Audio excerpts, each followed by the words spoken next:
law. You put an affidavit, then you say, no, this is wrong, no, this is wrong, no, this is right. No? So counterpoint also in music, it is very important.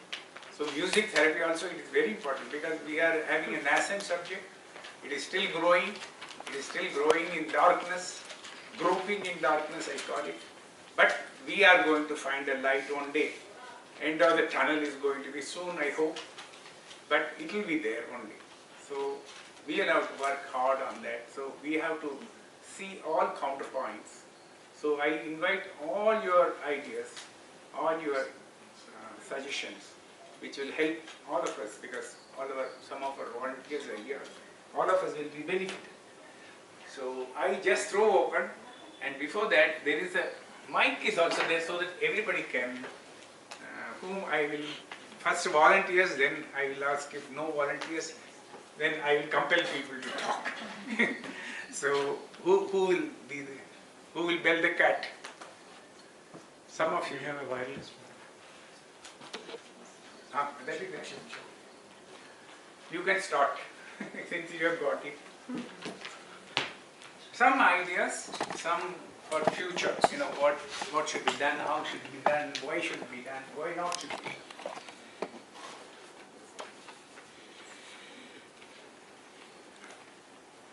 Yeah, this classification of these gunas, as you said, the Rajasic, Tamasic and Sattvic gunas in music really has an impact on anybody listening to music or learning music as an audience or as a participant, definitely. And as you have classified between the different types of music, the shlokas, the instrument kind of it, the film music, or a pop or a jazz kind of a thing, or even a simple drone can has a brilliant impact on the subconscious mind.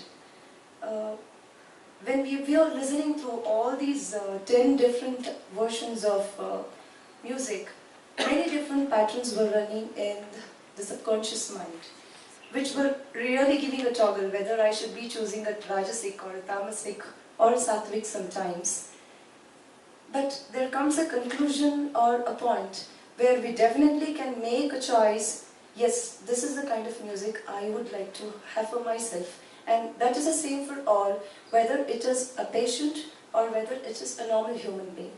So he can decide what type of music he wants to listen at that point of time, and relatively the appropriate mental problems can also be attended to, whether it can be depression or some emotional disturbance or relaxation. So whatever kind of mode or whatever state of mind a person is into, depending on that, we choose the kind of music. That is what was made clear from this.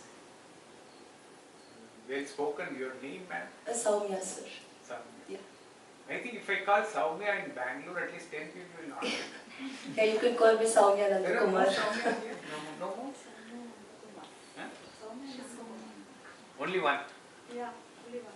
No, but DLP, there are about 7 people who have done. Many. Yeah. Mostly from Bangalore. Yeah, when I called you, you mistook me for some other Saumya from Bangalore. Yes. I Yes, you have can call some me 7 Saumya. people in my telephone. Yeah. So I always get confused, which person to address. Anyway, it's so nice. You have made a wonderful point and very encouraging for the people who are working as music therapists. Are you a music therapist? Yes, sir. I am mentored by Dr. Meenakshi. That's why you are Hersen. doing self-praise. Yeah. Anyway, next person, sir. Thank you, sir. You kindly tell your name and then. This is Nandakumar. Basically, I am a musician, an amateur one at that, and I am a flautist. So, right from young age, I've been learning music. So, the impact of music is such that when I listen to a certain music, I am transformed to a different world. Right? That is deeply associated with my childhood and what music I listened to in my childhood. So, fortunately, I was listening to Carnatic music, and there are many songs which I've listened to M.S. Subbulakshmi, and kind of, without, I was not learning at the time, I was just listening. And it has somewhere deposited inside. And today when I want to learn that song, it becomes much easier. And how it helps others, that I'm not sure, but it has definitely helped me. And whenever I was sad, I was depressed, or I was going through an emotional, kind of imbalance, so those times music has helped me, and it has helped me to bring me out of it. I've also been in places where the loud music is being played, the jazz is being played, and due to respect for my colleagues, I didn't run away like what you said, right? So I had to stay there and just kind of try to close my ears as much as possible.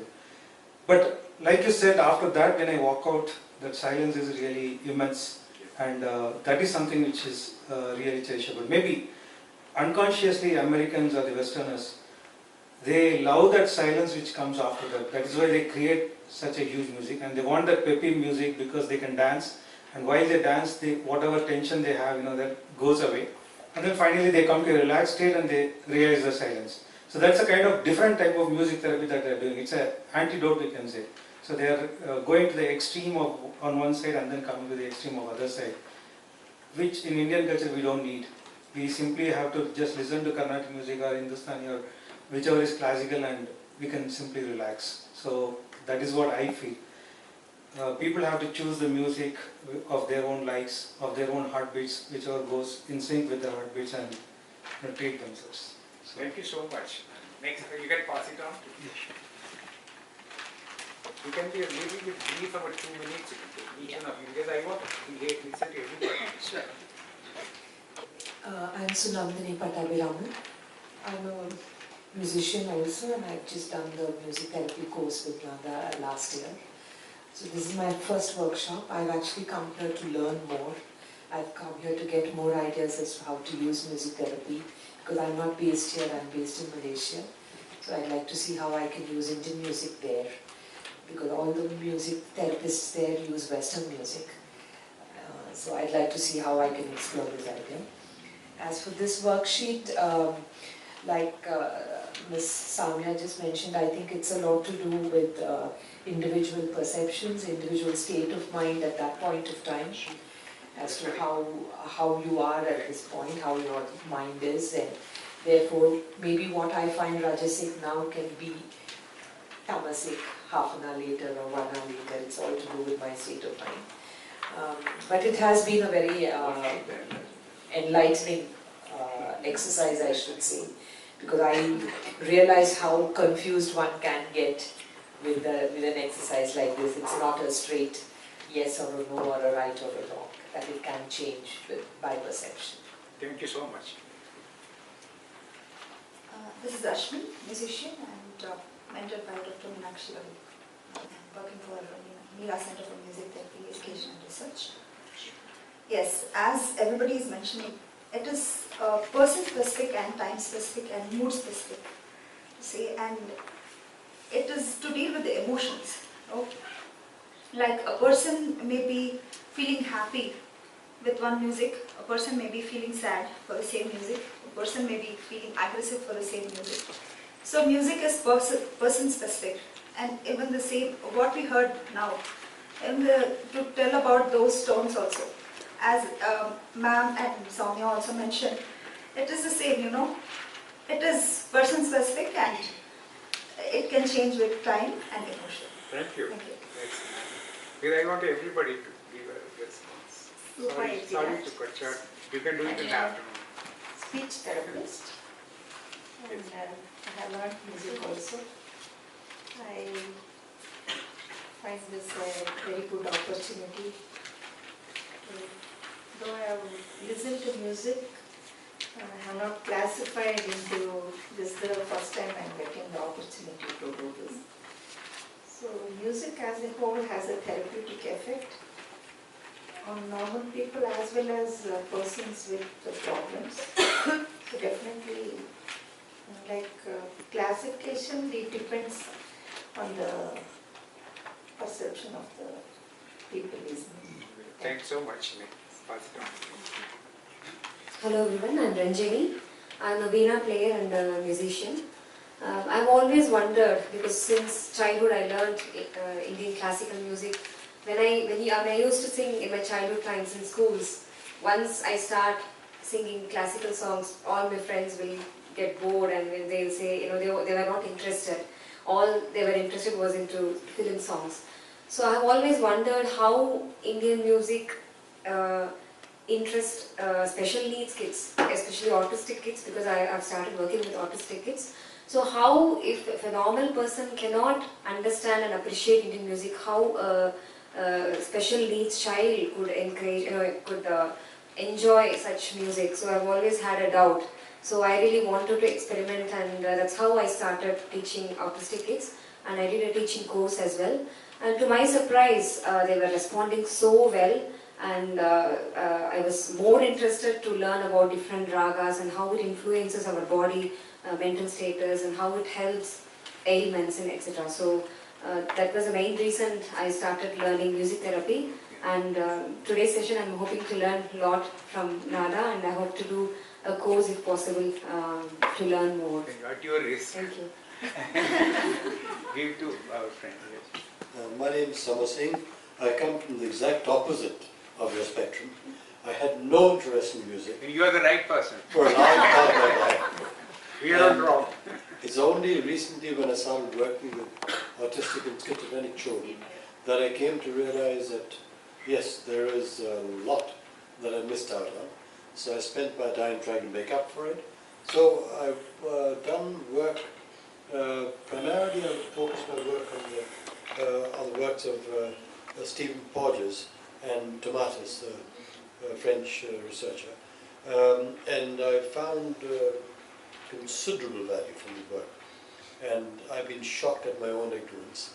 So I'm really very keen to learn more. Thank you. Thank you, sir. I'll pass it. Lady there, complete this. And all will have 2 minutes.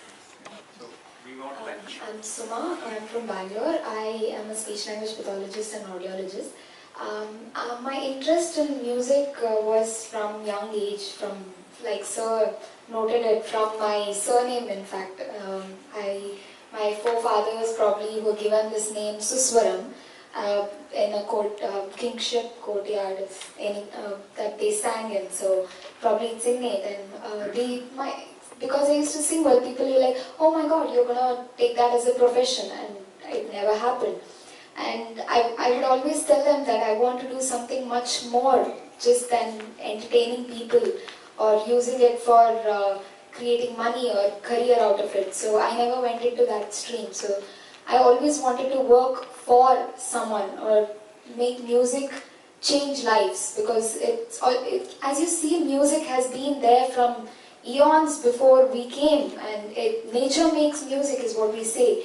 And since it's still present and it's ever growing, you can see the effect it has on people. So why not use that and create something?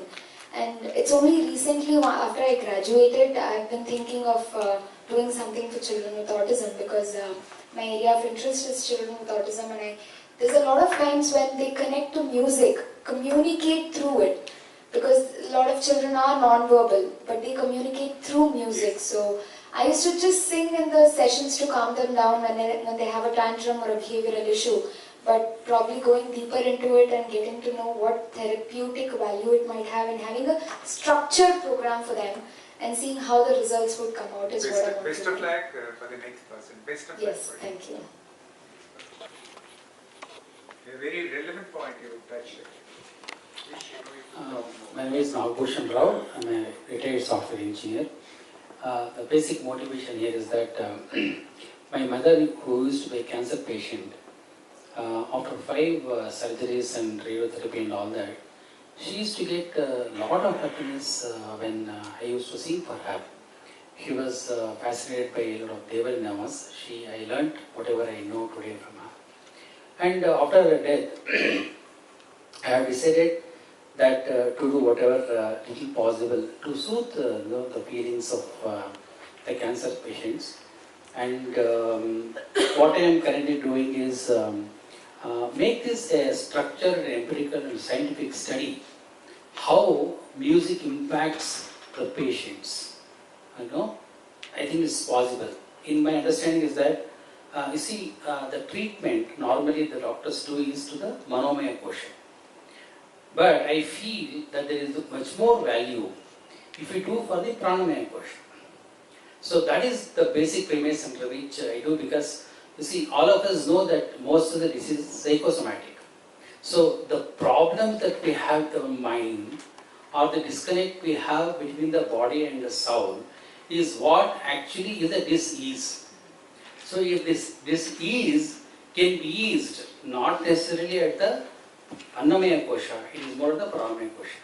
And I feel that music starts from Pranamaya and it goes to Manomaya, Vijnanamaya and Anandamaya Kosha, reaching Sat Chit Ananda, which is God.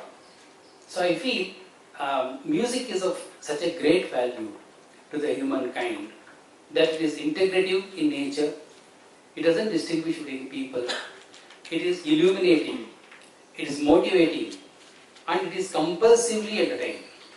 So this is the respect I have towards music. And my mission in life is to support music gets the value it deserves in the human society. Thank you.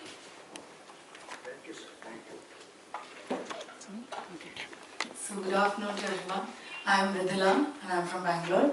I am basically a counseling psychologist and a psychotherapist. My love for music has been right from my childhood, and currently my interest is to integrate mainstream psychotherapy with music therapy. So I am privately practicing here.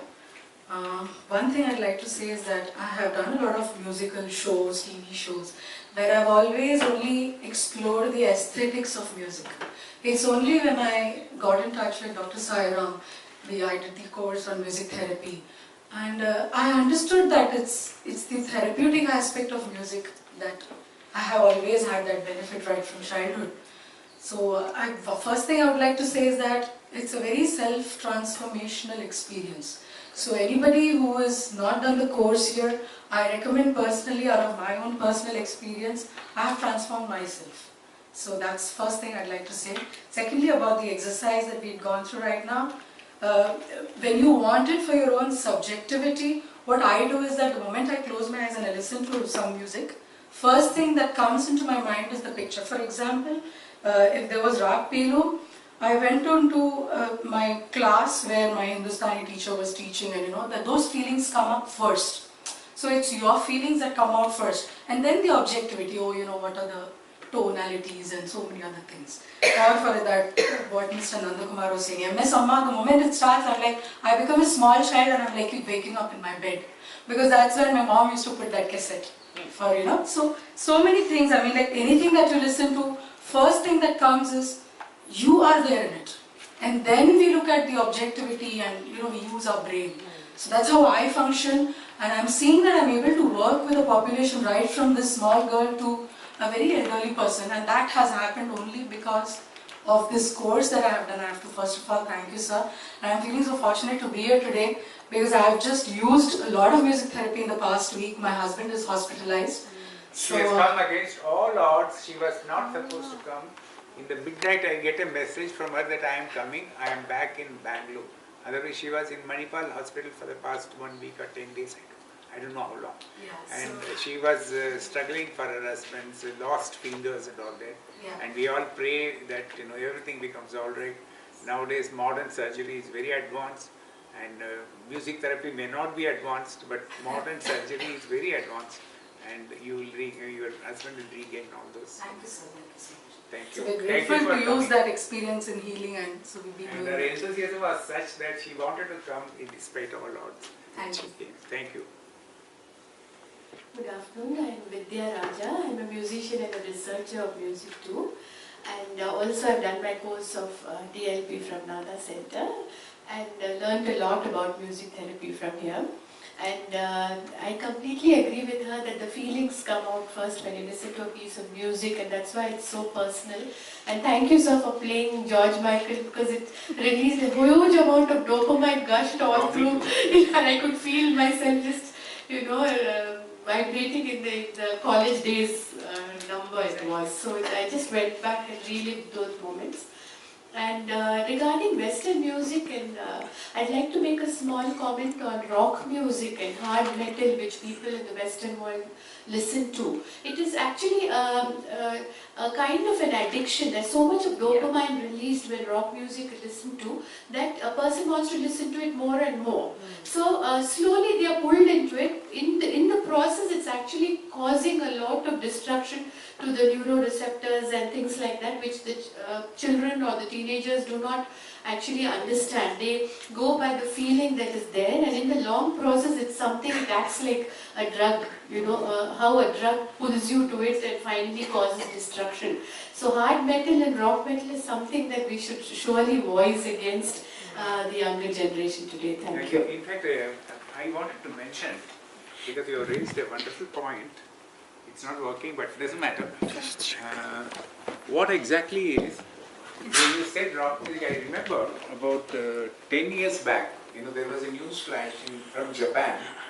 There were about 30 to 40 youngsters, adolescents. They were having a gala party, having some alcohol and drug and all that, and listening to this rock music, what you were saying, metals, they were listening to that. And suddenly it is reported that one after another, from 48th floor, one after another, every boy and girl went and jumped down, all of them jumped down.